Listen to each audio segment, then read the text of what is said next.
Boa noite a todos os presentes e internautas. Sejam muito bem-vindos ao Centro Espírita Jesus de Nazaré.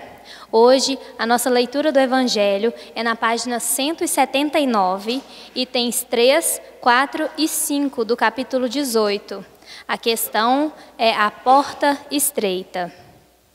Em seguida, eu passarei a palavra aos nossos amigos facilitadores, Shirley Milagre e Márcio, que estão comentando junto a nós o estudo de hoje. E lembrando a todos que aqui somos todos aprendizes e a opinião de vocês é muito importante. Quem quiser dar sua opinião, é só levantar a mão, que os nossos voluntários levarão papel e caneta até vocês. A porta estreita. Entrai pela porta estreita, porque a porta da perdição é larga e o caminho que ela conduz é espaçoso, e há muitos que por ela entram. Como a porta da vida é pequena, como o caminho que a ela conduz é estreito, e como há poucos que a encontram. São Mateus, capítulo 7, versículo 13 e 14. Alguém lhe tendo feito essa pergunta: Senhor, haverá os que se salvam? Ele lhe respondeu: fazei esforços para entrar pela porta estreita, porque eu vos asseguro que vários procurarão por entrar e não poderão. E quando o pai de família tiver entrado e fechado a porta, e que vós, estando do lado de fora, começardes a bater, dizendo: Senhor, abri-nos, ele vos responderá: eu não sei de onde sois. Então recomeçareis a dizer: comemos e bebemos em vossa presença, e vós ensinastes em nossas praças públicas. E ele vos responderá: eu não sei de onde sois, retirai-vos de mim, todos vós que cometeis a iniquidade. Será então que haverá prantos e ranger de dentes, quando vereis que Abraão, Isaque, Jacó e todos os profetas estarão no reino de Deus, e que vós, outros, sereis enxotados para fora. Virão do Oriente e do Ocidente, do setentrião e do meio-dia, os que terão lugar ao festim no reino de Deus. Então, aqueles que são os últimos serão os primeiros, e aqueles que são os primeiros serão os últimos. São Lucas, capítulo 13, versículos 23 a 30. A porta da perdição é larga, porque as más paixões são numerosas, e o caminho do mal é frequentado pela maioria. A da salvação é estreita, porque o homem que quer transpô-la deve fazer grandes esforços sobre si, mesmo para vencer suas más tendências. E pouco isso se resignam. É complemento da máxima: há muitos chamados e poucos escolhidos. Tal é o estado atual da humanidade terrestre, porque a terra, sendo um mundo de expiação, o mal nela predomina. Quando ela estiver transformada, o caminho do bem será mais frequentado. Essas palavras, pois, devem entender-se em seu sentido relativo, e não no sentido absoluto. Se tal devesse ser o estado normal da humanidade, Deus teria voluntariamente votado à perdição a imensa maioria de suas criaturas. Suposição inadmissível, desde que se reconhece que Deus é todo justiça e todo bondade. Mas de que ações más essa humanidade poderia se tornar culpada para merecer uma sorte tão triste, em seu presente e em seu futuro, se ela estava inteiramente relegada na terra, e se a alma não tivesse tido outras existências? Por que tantos entraves semeados em seu caminho? Por que essa porta tão estreita, que é dada ao menor número transpor, se a sorte da alma está fixada para sempre depois da morte? É assim que, com uma unicidade da existência, se está incessantemente em contradição consigo mesmo e com a justiça de Deus. Com a anterioridade da alma e a pluralidade dos mundos, o horizonte se amplia. A luz se faz sobre os pontos mais obscuros da fé. O presente e o futuro são solidários com o passado. Então, somente se pode compreender toda a profundeza, toda a verdade e toda a sabedoria das máximas do Cristo. Boa noite, pessoal. Aí, ó, cada dia está melhorando mais, né? É com muita alegria que nós vamos iniciar o estudo do Evangelho, nessa quarta-feira abençoada, né? Eu dou a todos uma boa noite, aos internautas também uma boa noite. E o estudo de hoje vai ficar a explanação a cargo da nossa companheira Shirley, e logo em seguida a gente já vai dando as perguntas que estão aqui. Para aqueles que estão vindo a primeira vez na casa, sejam bem-vindos. E o estudo é interativo. Qualquer um que quiser fazer alguma pergunta, é só levantar a mão. Os companheiros nas laterais estão aí com o papel e a caneta, vocês podem fazer a pergunta e a gente, dentro das nossas condições, vai tentar respondê-las, tá bom? Então, sinta sua vontade e tenhamos todos um excelente estudo essa noite. Muito obrigado. Boa noite a todos. É uma alegria grande estarmos aqui novamente com vocês, com os nossos internautas, para a gente conversar um pouquinho sobre o Evangelho do Cristo, né? E toda vez que a gente vai estudar o Evangelho, a gente tenta pedir que a espiritualidade superior possa nos assistir, nos dando um entendimento, porque realmente, quando Cristo falou há mais de 2000 anos atrás, ele falava para um grupo de espíritos ainda muito atrasados do ponto de vista científico, do ponto de vista moral, do ponto de vista social, antropológico. Era uma realidade muito diferente da realidade que vivemos hoje. E então, muitas vezes, como qualquer pai, qualquer mãe, quando quer ensinar alguma coisa para o filho, utiliza muitas vezes de pequenas histórias que a gente chama de fábulas, né? Que tem um fundo moral. O Cristo, naquela época da nossa infância, em termos de humanidade, ele precisou de usar e de utilizar de muitos termos e de muitas histórias que, na verdade, a gente hoje dá o nome de parábolas, né? Mas é um comparativo com as fábulas infantis, né? Que às vezes parecem histórias que não têm muito sentido o que se fala, mas tem um sentido profundo no momento de interpretar. E a porta estreita, que hoje é colocada no Evangelho de Jesus, é exatamente isso, é um símbolo, né? A porta estreita é um símbolo. E a gente gostaria de chamar muita atenção, porque porta sempre significa passagem, né? Passagem de um lugar para outro. E neste caso especificamente, Jesus estava conversando sobre um tema que é a chamada salvação, né? E falando de salvação, ele se referiu e ele simbolizou o termo salvação como uma passagem por um caminho estreito e por uma porta estreita, né? Mas ele ainda coloca através de uma pequena história que essa porta ela fica aberta por um determinado tempo, né? Chega um momento que essa porta ela é fechada, né? E que aquele que não conseguiu fazer o caminho estreito e atravessar a porta estreita e ficando do lado de fora, ele não entra mais, né? Não passa mais por ali, né? Simbolizando para a gente o fechamento de um ciclo evolutivo, né? Então, isso tudo dentro dessa pequena passagem.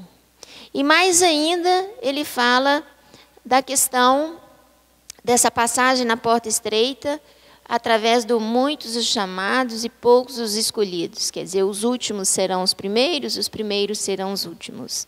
No sentido que, muitas vezes, nós que somos espíritos eternos, temos tentado receber o esclarecimento, o entendimento da vida espiritual há muitos séculos. Mas o arrastamento da matéria, que ainda impera muito sobre nós, acaba nos conduzindo a tomar atitudes, a alimentar pensamentos, emoções, que estão muito mais de acordo com uma vida materializada do que uma vida espiritualizada. E isso acaba nos atrasando na marcha evolutiva e nos deixando na condição de espíritos ainda necessitados de um mundo de provas e expiações. Nos tirando, então, nós mesmos, através da nossa atitude, nós tiramos de nós mesmos a oportunidade de participar de um mundo de regeneração, né?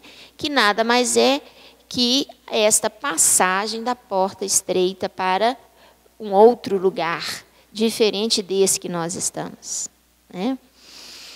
Então, só, né, fazendo um sumário, eu queria perguntar para o Márcio, dentro disso aí, o que seria esse caminho estreito e essa porta pequena? O que ela simboliza para a gente, Márcio?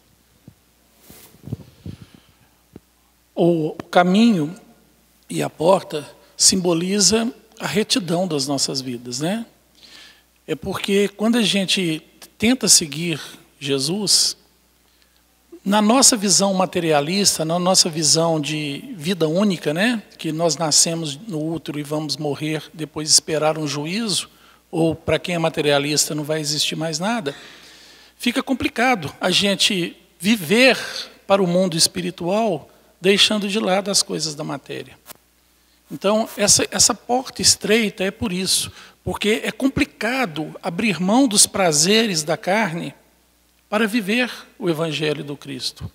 E esse caminho de retidão, ele nos exige esforço diário, porque ele está diretamente ligado na batalha íntima que eu tenho que fazer para vencer as minhas más tendências. Muito bem. A gente lembra que, como espíritos, né, princípio inteligente em evolução, nós estamos muito mais próximos da nossa origem do que do nosso objetivo final, né? Nós ainda estamos muito mais ligados à influência da matéria do que libertos desta influência.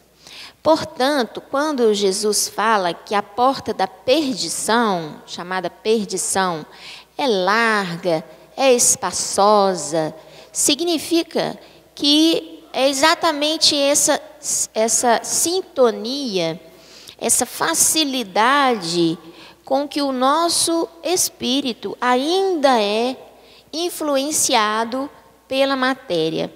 A matéria desperta ainda em nós vários comportamentos resultantes, muitas vezes, dos reflexos condicionados, criados durante a nossa evolução, desde a condição de princípio inteligente da criação, até a situação de espírito livre, liberto, autônomo, com capacidade de responder pelos seus atos, que somos hoje. Nessa caminhada, nós adquirimos uma série de reflexos condicionados através das vivências nos vários reinos da matéria. Passamos, na condição de princípio inteligente, pelos vários reinos da natureza, onde tivemos que aprender a lidar com a matéria, tivemos que aprender a exercer a lei de atração, a lei de repulsão, tivemos que aprender a zelar pelo motor biológico da célula através dos animais unicelulares, tivemos que aprender a digestão, a excreção, a viver, a gerenciar a vida e as funções biológicas, desde os animais mais simples até as formas de vida, os vegetais, até as formas de vidas mais complexas, até chegarmos hoje na condição humana com uma máquina biológica que apresenta uma evolução extremamente diferenciada dos outros animais e que nos permite, como ser humano, como primata superior, agir sobre a natureza, prever acontecimentos e solucionar problemas, coisas que geralmente os animais, inclusive do mesmo grupo que nós, os primatas, não são capazes de fazê-lo. Então, nós temos uma máquina que expressa com muito mais fidedignidade e sutileza a nossa capacidade de pensar, de ajuizar, né, e de agir. Em função disso, hoje, nós temos toda uma história evolutiva de nosso comportamento registrado e gravado no nosso perispírito. E isso facilita com que nós tenhamos uma facilidade muito grande de nos sujeitarmos às imposições da matéria. Mas a finalidade maior nossa é superar as injunções da matéria. É sermos capazes de dominar, de exercer domínio sobre as tendências que o nosso próprio corpo nos impõe. Sabermos controlar a fome, sabermos controlar a tristeza, sabermos controlar o cansaço, isso tudo está no propósito do espírito evoluído. Exercer domínio sobre o próprio corpo, e não o corpo exercer domínio sobre ele. Portanto, a porta larga ainda é muito larga para nós. E nós precisamos de muita luta, de muito exercício, de muita vigilância. Como disse Emmanuel para Chico, né? Quando Chico perguntou o que eu devo fazer para desempenhar a missão lá no início, quando ele foi chamado a desempenhar a sua missão dentro da doutrina, né? Ele perguntou a Emmanuel, o que eu devo fazer? E o que Emmanuel respondeu? Disciplina, disciplina e disciplina. Né? Então, na realidade, disciplina significa domínio. É nós nos encorajarmos para resistirmos. E essa resistência é o caminho estreito. É você se ajustar. Né? Quando um caminho está estreito, você se ajusta. Quando a porta está estreita, você tem que fazer manobras para conseguir atravessá-la, cuidadosamente. E é esse que é o convite do Cristo para todos nós. Né? Márcio. Muito bem. Como diz nosso companheiro Sérgio Bebiano, né? Muito bem. A primeira pergunta que tem aqui é até interessante, está bem dentro do que a Sheila acabou de dizer. Por que o caminho que Jesus nos ensinou tem que ser tão difícil e exigir tanto de nós? Né? É justamente o que a Sheila estava tentando passar para a gente ali. Não é que é difícil. Ele é difícil por causa da nossa condição evolutiva ainda, por causa do nosso egoísmo, do nosso orgulho. Fica difícil entender e vivenciar esse caminho estreito, essa porta estreita. Por quê? Porque nós estamos acostumados a viver no mundo físico, pensando como seres mortais, né? Pensando como seres materiais.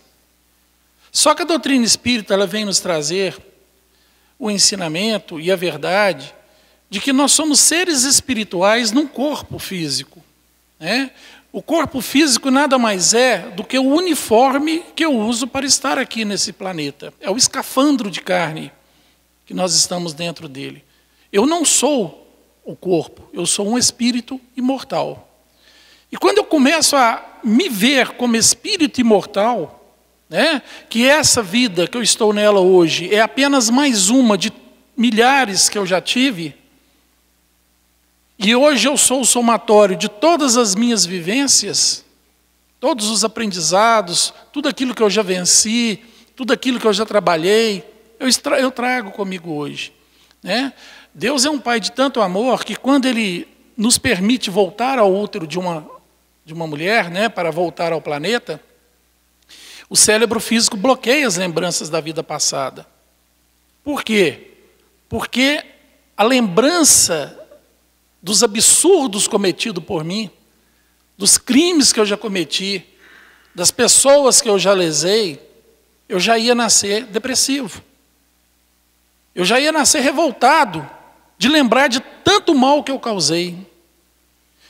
E também porque no nosso núcleo familiar estão nossos maiores compromissos.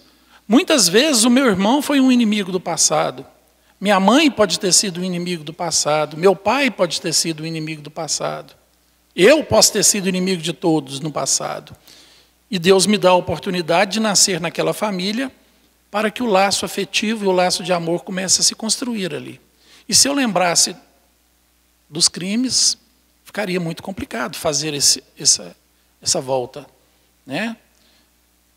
Então, o caminho é estreito por causa do nosso egoísmo, do nosso orgulho, da não aceitação, de achar que eu tenho que prevalecer. A minha opinião tem que ser a que vai seguir.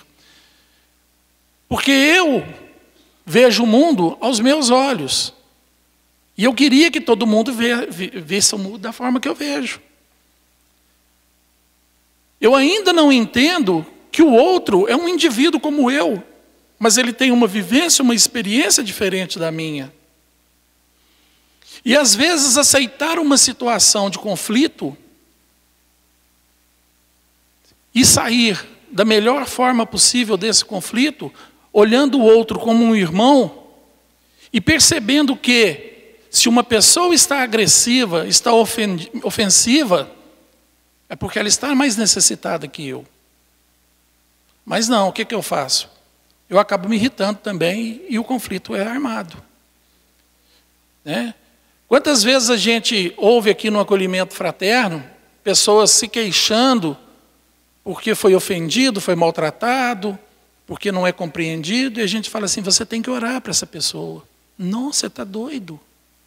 Vou orar não, isso é difícil demais. A pessoa acabou comigo, você quer que eu reze por ela? Sim.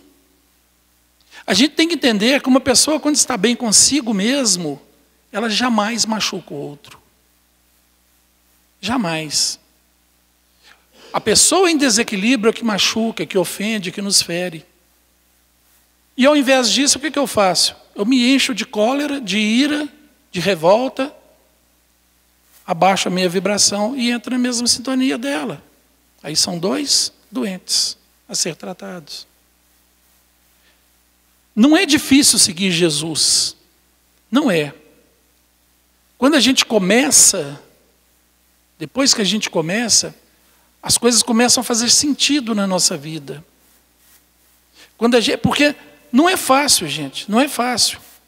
Vocês acham que é fácil para nós estarmos aqui tentando passar para vocês as lições da doutrina espírita? Elas não são nossas. O que a gente fala aqui é de acordo com o que está na codificação. Mas isso não quer dizer que nós também fazemos. Então, às vezes, é muito difícil para nós estar aqui passando coisas que talvez que eu ainda estou elaborando dentro de mim. Nós ainda estamos trabalhando isso também, porque nós não somos bons e perfeitos. Pois se nem Jesus aceitou o título de bom, né, ele diz que bom é só Deus, quanto mais nós. Então a gente luta constantemente, mas a doutrina espírita ela fala para a gente assim, reconhece-se o verdadeiro espírita pelo esforço em que ele emprega a vencer suas más tendências. Olha que delícia. Né? Então, é quando a gente já começa a se esforçar. Nós vamos escorregar? Vamos. Nós vamos cometer erros de novo? Vamos. Mas não porque a gente quer. Não porque o mal está em mim. Não porque eu tenho vontade de machucar e de ofender. É porque eu ainda estou invigilante. Lembra quando Jesus falava assim, vigiai e orai? O que eu devo vigiar? Eu vou vigiar meu carro, meu patrimônio, a minha esposa, meu marido, meus filhos? Não. Eu tenho que me vigiar 24 horas por dia. Eu tenho que vigiar meus atos, meus pensamentos e as minhas palavras, para ver se está em equilíbrio, para ver se está em construção da minha felicidade e da felicidade do meu próximo. Se em algum momento eu perceber que uma dessas três coisas não está boa, Então é hora de eu orar. Orar é entrar em contato com quem me criou, com Deus. Falar, Pai, alguma coisa não está legal. Eu estou em desarmonia. Mande bons espíritos para me orientar. Se for algum companheiro do passado ao qual eu lesei e hoje me persegue, que ele seja tratado primeiro que eu, porque ele precisa mais. Mas venha também ao meu socorro, Senhor. Traga-me equilíbrio, traga-me bons pensamentos, para que eu eleve a minha vibração, saia daquela sintonia ruim e tenha bons pensamentos. Nem Jesus respondia de bate-pronto. A Bíblia sempre nos mostra, Jesus quando ia fazer alguma coisa, ele refletia, escrevia com o dedo na terra, pensava. Porque como encarnado, ele também estava sujeito a influenciações, apesar de ser o maior espírito que nós conhecemos. Mas ele refletia sobre as suas respostas. Nós temos que refletir o tempo todo o que passa no meu coração, o que passa na minha mente. Que atitude eu estou tomando, que palavras eu estou dizendo, que caminho eu estou seguindo. Eu preciso estar no caminho reto. E Jesus, quando falou, né? Quem quiser seguir-me, pegue a tua cruz e siga-me. Ele não disse que ia carregar a cruz para ninguém. Ele disse que era para pegar a cruz e seguir. Essa cruz fui eu quem construí. Essa cruz ela é construída pelos erros cometidos durante a minha existência imortal. E eu tenho que carregá-la, porque ela é de minha responsabilidade. Essa cruz são as dificuldades que a vida me traz, os problemas, os conflitos, as doenças, as dores, as decepções, as traições. Essa é a cruz que eu carrego. E mesmo assim eu sou capaz de seguir Jesus. E quando eu começo a seguir Jesus, eu começo a perceber que a cruz está ficando leve. Mas não é porque o Cristo está carregando ela comigo. É porque ele diz que o amor cobre uma multidão de pecados. E quando eu começo a trabalhar o amor, a cruz vai perdendo força. E eu vou me sentindo cada vez mais leve. Não é difícil seguir o Cristo, mas nós temos que começar. Bom, tem uma pergunta aqui, muito interessante. O que acontece com os espíritos que são equilibrados? Tipo, espíritos que são bons, e o que acontece com os ruins? Eu vou aproveitar essa pergunta para trazer o segundo questionamento, que é o seguinte: o que é salvação? Está dentro dessa pergunta. O que é salvação? Quando a gente pensa em salvação, eu não sei se vocês pensam assim, mas toda vez que eu pensava em salvação, eu pensava em ficar livre de problemas. Eu pensava, salvação é uma vida sem problemas. Isso é salvação. Em que eu sou feliz o tempo todo, estou alegre o tempo todo e não tenho problemas nenhum para resolver. E na realidade, não é essa a verdade. Quando se fala em salvação, na verdade a palavra certa seria libertação. Seria libertação. Seria libertação do nosso sofrimento, no sentido de quê? De nós não sofrermos porque temos problemas. De nós não sofrermos porque às vezes nos decepcionamos. De nós não sofrermos porque muitas vezes somos frustrados nos nossos desejos, nas nossas intenções. Então, a palavra correta seria libertação. E os espíritos que conseguem trabalhar o seu ego e tornar o seu ego o chamado self de Joana de Ângeles, que é a individualidade soberana, preservando as suas características adquiridas até então, na sua imortalidade, em toda a sua caminhada, mas sabendo amar o outro como a si mesmo. Então, quando nós atingimos essa condição de amar o outro como a nós mesmos, nós estamos caminhando para o self e deixamos de ser egocêntrico, egoísta, né? E aí, esses espíritos que conseguem essa mudança interior, o que acontece com eles? Né? Qual que é o mundo que está depois da porta estreita? Na realidade, não tem nada de tão diferente assim. Nós vamos continuar reencarnando, nós vamos continuar avançando em ciência, nós vamos continuar avançando na tecnologia, nós vamos continuar cuidando da sobrevivência do corpo físico que nos foi dado e que sofre ao longo do tempo modificações genéticas e está sendo aprimorado pela própria natureza. Então, nós vamos continuar cuidando do corpo físico durante as reencarnações. Continuaremos desencarnando, voltando para o plano espiritual e tornando a voltar aqui no plano físico. Só que nós enfrentaremos todas as nossas dificuldades com muito mais alegria, paciência, com muito mais esperança e tranquilidade. E certamente teremos uma convivência, uma vida de relação, uma sociedade altamente protetora. Nós estaremos irmanados e preocupados em nos proteger uns aos outros, independente da raça, do credo, da etnia, do país de origem. Então, esse é o mundo melhor, esta é a salvação proposta. Não existe céu de ficar cantando a eternidade. Isso não existe. Não existe vida sem problemas, sem desafios. Não existe. Existem maneiras de enfrentar os problemas e nós teremos maneiras muito melhores de enfrentar as dificuldades. É diferente das provações e das expiações.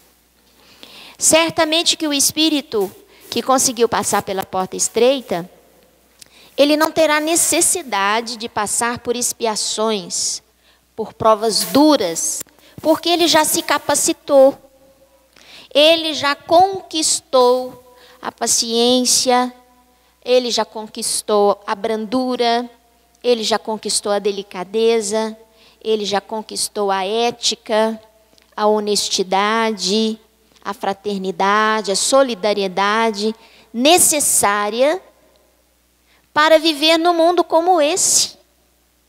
Num mundo como esse. Vamos dar um exemplo muito simples, que é aqui da Terra, não é de mundo evoluído, mas que configura para a gente mais ou menos as grandes diferenças. Quem já viu a reportagem sobre os países escandinavos? Alguém viu nessa reportagem, quem não viu, deveria ter assistido, onde muitos comércios e supermercados lá, não existe caixa.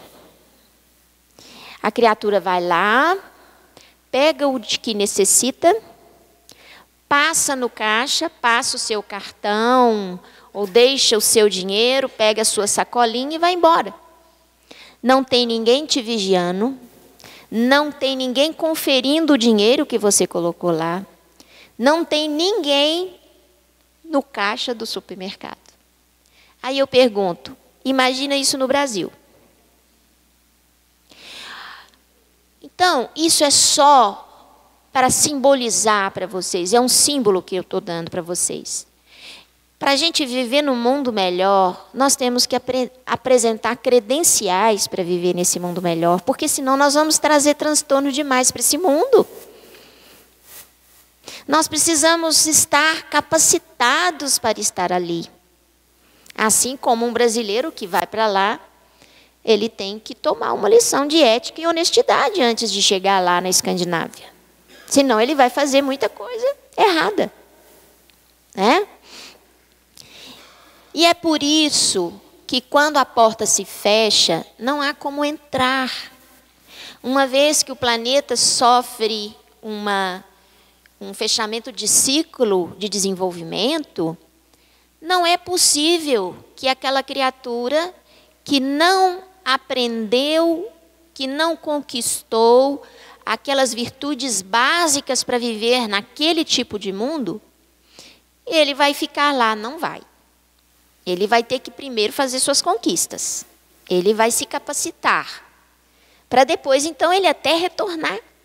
Se um dia quiser retornar, porque muitas vezes a gente forma elos de amor e que, numa mudança de regeneração, de prova e expiação para a regeneração, nós podemos perder a oportunidade de continuar nesse mundo convivendo com quem amamos.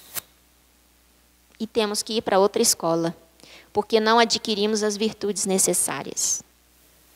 Essa é a proposta da salvação. Então, salvação não é para tirar problemas de ninguém, não é para a pessoa ficar na inércia e na preguiça o resto da eternidade. Há muito trabalho a se fazer. E a Terra tem que continuar progredindo no conhecimento, na intelectualidade, na ciência, na tecnologia. Nós temos um universo inteiro para conhecer, não é só a Terra, não. Um universo inteiro. Né? Conhecer outros mundos, outros povos que vivem diferentes de nós aqui na Terra. E para isso nós precisamos nos capacitar. O nosso olhar tem que ser um olhar longínquo. E esses espíritos que não se capacitam, o que é feito deles? Eles vão perder totalmente a oportunidade de viver no mundo melhor? Claro que não, né? Então, esses espíritos aqui, como ela diz, que não são bons, né? Não vou falar nem ruins, né? Mas que não são tão bons, né? Como nós, muitas vezes. Nós vamos perder a oportunidade de viver no mundo melhor? Não, nós teremos essa oportunidade. Entretanto, as lições, elas devem continuar no mundo que ofereça a oportunidade de aprendizado que nós precisamos. E essas oportunidades de aprendizado vêm na convivência com espíritos ainda mais atrasados um pouquinho que nós, e muitas vezes espíritos muito mais evoluídos do que nós. É na convivência dos diversos níveis de evolução que nós aprendemos a ser melhores. No mundo espiritual, nós vivemos a nossa convivência baseada na frequência. Frequência, ondas de pensamento. É regido pela energia. E eu pergunto para vocês, se eu sou uma onda de rádio, da Itatiaia, eu consigo sintonizar na Candidez? Tem jeito? Quando eu coloco no rádio lá, na frequência da Candidez, eu vou conseguir sintonizar Itatiaia ali? Não. Então, a vida espiritual, que é baseada na energia, a divisão dos mundos é de faixa vibratória. Não há como criaturas que estão em desequilíbrio profundo conviver com criaturas que estão equilibradas. Há uma divisão vibratória. Isso só é possível quando nós mergulhamos na matéria. Quando nosso espírito se liga à matéria, a um corpo físico, aí todos nós que estamos em frequências diferentes de pensamento, nos tornamos iguais. Iguais no sentido de termos condições de convivermos uns com os outros. Os mais elevados com os mais atrasados e com aqueles que estão no meio do caminho. Você estava falando aí de salvação, de libertação. Eu estava pensando aqui, a gente quando fala que quer ser salvo, dá uma impressão de que a gente vai ficar parado, né? A gente imagina aquele... Vocês já assistiram o filme do Rambo? Ele indo lá salvar o povo no campo de concentração lá, e eles tudo lá doentinho, assim, tudo capenga, esperando, né, aquele homem forte lá salvar e carregar no ombro e tal. Quando a gente pensa que Jesus vai nos salvar, nos traz um certo comodismo, né? Porque a gente, querendo ou não, a gente passa para Ele a responsabilidade da minha salvação. A gente passa para Deus a responsabilidade dos meus problemas. Mas Jesus, quando falou assim, conhecereis a verdade e ela vos libertará, né? E a verdade é que nós somos espíritos imortais e o nosso livre-arbítrio é que rege a nossa vida. Tudo o que nós passamos é em detrimento das minhas escolhas, de vidas passadas e dessa, e que a responsabilidade da minha vida e do meu futuro está nas minhas mãos, porque só eu decido, ninguém mais.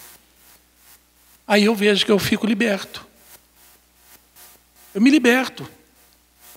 Porque eu sei que depende de mim. Porque Deus quer o melhor para mim. Jesus está do meu lado o tempo todo. Vai, você consegue, você é capaz, você não desanima não, levanta, continua. Mas Ele não vai carregar a cruz para mim. Né?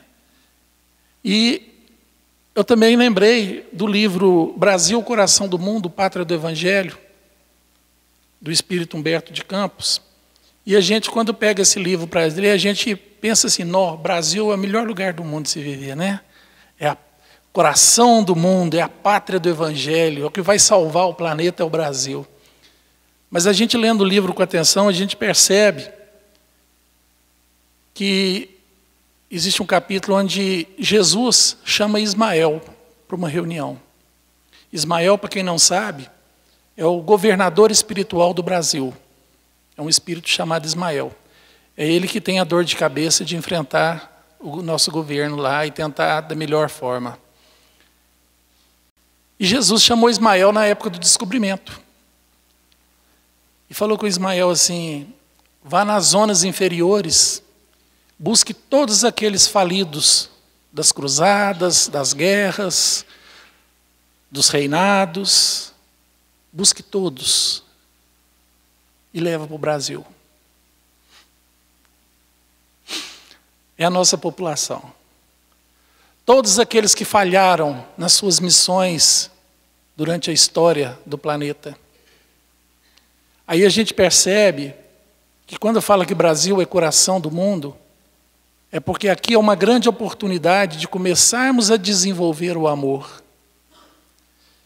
E é a pátria do Evangelho, porque trouxe todo o Evangelho para cá. Vocês perceberam quantas religiões cristãs existem no Brasil em relação aos outros países? A oportunidade da divulgação do Evangelho do Cristo nas igrejas evangélicas, na igreja católica, nas doutrinas espíritas. Então aqui é a grande oportunidade de regeneração das almas. Não é à toa que nós estamos aqui, né? Chegou uma pergunta aqui para nós agora, fala assim, sobre os espíritos que fazem o mal, como estrupos, é isso mesmo? E outros males, queria desejar o bem para eles, mas não consigo. O que devo fazer? Desejar o bem para eles. Né? Desejar o bem. Ou pelo menos não desejo o mal. Né? É aquilo que eu falei antes. Uma pessoa bem consigo mesmo jamais faz mal a alguém. Nós temos que entender que a nossa idade biológica não é a nossa idade espiritual. Né? Nós fomos criados por Deus espíritos. E para a gente fazer uma média planetária, hoje nós somos cerca de 7 bilhões e meio de espíritos encarnados, e existe uma população espiritual em torno de 23 bilhões, então a população da Terra aí, entre encarnados e desencarnados, está em torno de 30 bilhões de almas, ao qual Jesus é o nosso tutor. Né? Nós não fomos criados ao mesmo tempo, no estralar de dedos de Deus. À medida que Deus vai vendo necessidade, o universo vai se expandindo, as mudanças planetárias vão ocorrendo, os espíritos são criados. Então, para a gente ter uma média planetária hoje, para quem acha aí que está com 50, 60, 70 anos, está com 15, né, em plena juventude aí, nós estamos em média entre 3 a 4,5 bilhões de anos de criação. Essa é a nossa idade espiritual. Né? Então, se nós temos essa média entre 3 a 4 bilhões e meio de anos, quer dizer que, quanto mais antigo o espírito é, tende a ser mais manso e pacífico. A nossa idade biológica mesmo mostra isso, não é verdade? Quanto mais a gente vai amadurecendo, mais a gente vai se tornando mais compreensivo, mais manso, mais pacífico. Né? A gente tende a pisar no freio, né? Tirar aquela aceleração da nossa vida. Imagina isso na nossa vida imortal, como espíritos imortais. Quanto mais antigo é o ser, ele já teve mais oportunidades de construir em si. Quanto mais jovem é o ser, mas ele troca os pés pelas mãos. Ainda não tem conhecimento, não tem a vivência, não tem a experiência. Espíritos que cometem erros bárbaros de todas as naturezas são espíritos mais jovens, espíritos que ainda não aprenderam, que ainda não conheceram. Eu tive uma experiência uma vez, já tem uns 15 anos atrás, logo quando saiu um filme do Mel Gibson, Paixão de Cristo, acho que é isso mesmo que chama. Eu fui assistir com um grupo de amigos, e eles eram mais jovens que eu, esse pessoal, nessa época. Nós fomos para a casa de um deles e nós fomos assistir. Eu estava impressionado. Eles, na faixa aí de 25 a 35, 40 anos, a maioria deles não sabia, nunca tinha visto um filme de Jesus, nunca tinha lido a Bíblia, nunca viu a história de Jesus. Eles estavam perguntando, por quê? Por que fez isso? O que é aquilo? Eles não conheciam a história de Jesus. E todos eram usuários de drogas. Menos eu, gente. Graças a Deus, nessa encarnação eu passei liso.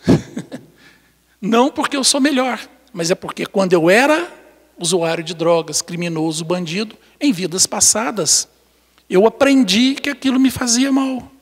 Eu fiz uma correção em algum momento lá atrás, e quando aquilo se tornou concreto em mim, permanece, porque Deus permite que tudo aquilo que eu faça de construção para o bem vire patrimônio do Espírito. E eu carrego por todas as encarnações. Então, para quem não fuma, não bebe, nunca cometeu um crime, parabéns, vocês nunca vão fazer isso em vidas futuras.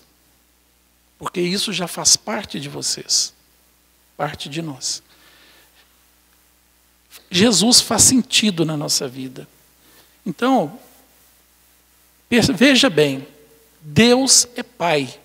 Pai de amor, Pai de bondade, Pai de justiça. Todos os espíritos criados por Deus são amados, iguaizinhos. Pensa no pior criminoso que possa existir nesse planeta hoje.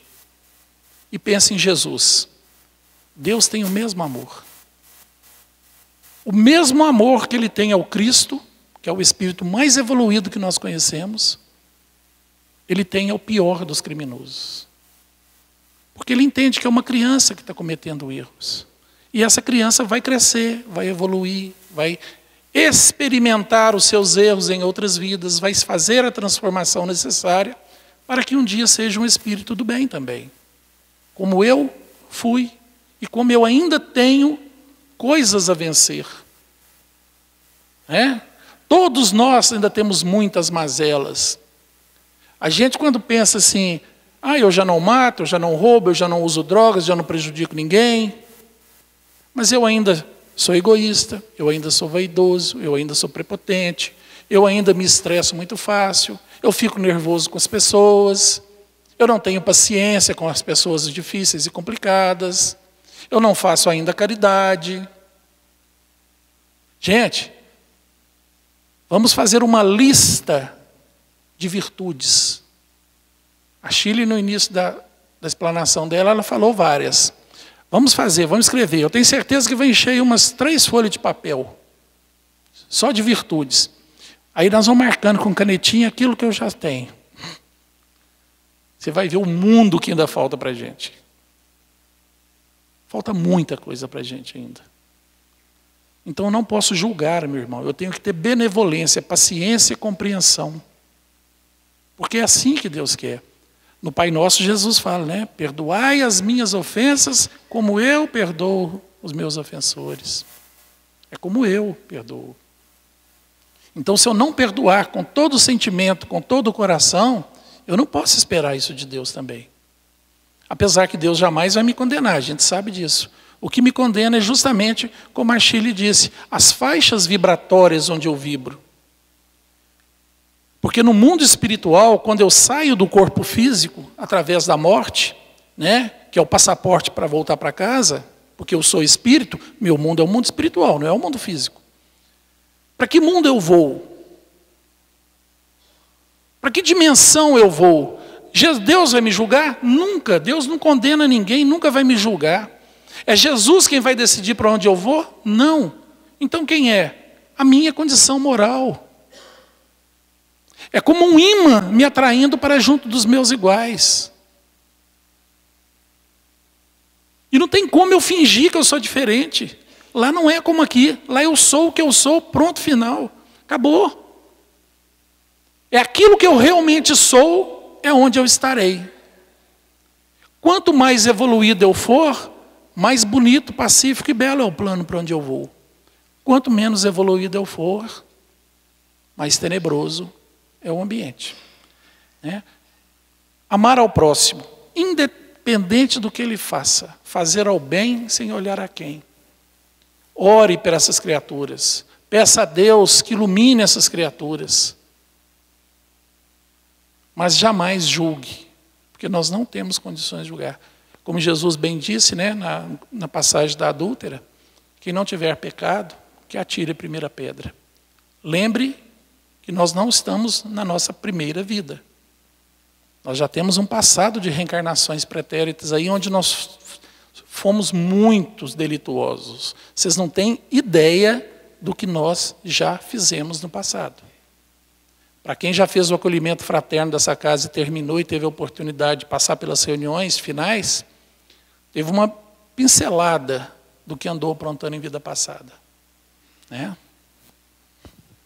Eu queria até aproveitar essa pergunta para trazer uma reflexão da Gisele, nossa companheira, que ela geralmente vem nos congressos de saúde e espiritualidade, ela é psicóloga, né? E ela fala uma coisa muito interessante, que é o seguinte: essas almas que estão muito, vamos dizer, entregues à influência da matéria e que agem como os animais, né? Não exercem o senso, o juízo, o livre-arbítrio, o domínio sobre aquilo que o corpo físico, às vezes, tenta impor. Então, essas criaturas que se entregam e agem como aquele princípio inteligente que ainda está na fase dos animais, existe ali o potencial divino da criatura, como se fosse uma semente.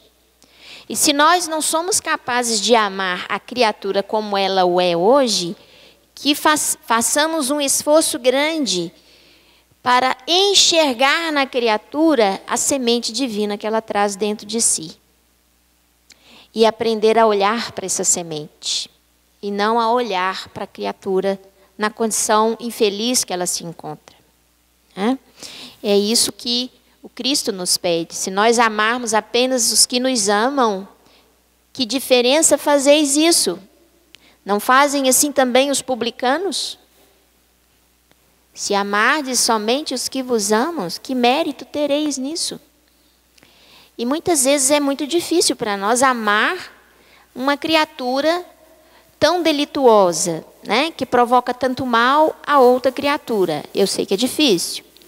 Mas então, ao invés de amarmos aquela criatura e aquele comportamento, né, que nós consigamos amar a semente divina que essa criatura traz, porque ela potencialmente será um anjo no futuro.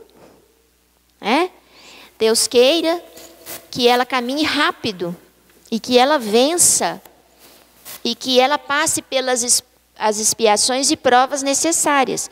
Porque uma coisa, gente, é o seguinte: a gente confunde muito amar com, vamos dizer, eximir a criatura do processo em que ela se envolveu. Não é isso. Quando eu amo uma criatura e me coloco em oração por ela, como essa que foi citada aqui, não significa que isso vai tirar dela o resgate que a lei divina pede para todo aquele que comete um delito diante da lei do amor. Ele vai ter que resgatar isso com a sua própria consciência. Ele vai ter e vai pedir, certamente, as provas necessárias para que ele possa corrigir esse erro com uma carga de misericórdia, de amor que ele vai ter que aprender a ter. E muitas vezes passando por provas extremamente difíceis. Então, essas criaturas que cometem erros graves, elas já estão por si só, diante da sua consciência, penalizada por elas mesmas. Não é preciso que apontemos o dedo e nem que vamos condená-la. Ela, diante de sua própria consciência, vai impor a si mesmo o resgate de todo delito cometido diante da lei divina. Então, o que nós podemos fazer da nossa parte, se nós não somos capazes de amar, pelo menos não desejar o mal, e sempre pedir a Deus que possa amparar e proteger a esses que se encontram caídos, para que se levantem e consigam ser melhores. Porque essa educação divina não é a correção pela penalização do sofrimento, mas é a correção pela educação da alma. Essa é a proposta. Lembrei de uma história que aconteceu, parece que foi no estado de São Paulo, uns 15, 20 anos atrás. A senhora perdeu o filho assassinado. Era o único filho dela. Ele foi assassinado. E ela ficou sabendo que a pessoa que matou o filho foi criado nas ruas, não tinha pai, não tinha mãe, não tinha família, não tinha ninguém por ele. Ela o adotou. Ela passou a visitá-lo na cadeia, levava roupa, alimentos, sentava do lado de fora para ler a Bíblia para ele. Ela o adotou como filho. Já que ele levou o único filho dela, ela o abraçou como filho. Quem de nós faria isso hoje, gente?